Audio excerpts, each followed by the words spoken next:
NATO, and particularly the President's desire to see NATO spend a little bit more resources on defense. And I know that's something Secretary General Rudda agrees with me on.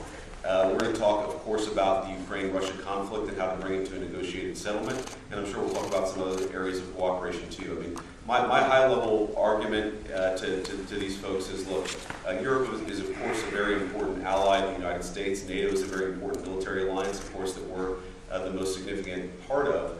But we want to make sure that NATO is actually built for the future. And we think a big part of that is ensuring that NATO does a little bit more burden sharing in Europe so that the United States can focus on some of our challenges in East Asia. So, Europe stepping up, the European part of NATO stepping up, you're absolutely right. It has to be done. We have to grow up in that sense and spend much more. We also have to discuss the defense industrial base. Of course, this is a problem we have both in the US and in the rest of NATO. We are simply not producing enough. We are not keeping up with the Russians and the Chinese. And then, of course, Ukraine. How to bring Ukraine to a lasting peace. And no Minsk again, so it has to be lasting. Putin should never try it again. And how to get it into a place of maximum strength. great. Likewise. Thank you. Thank you. Mr. Vice President, do you believe Ukraine should join NATO? Good to see you guys. Should Europe be involved with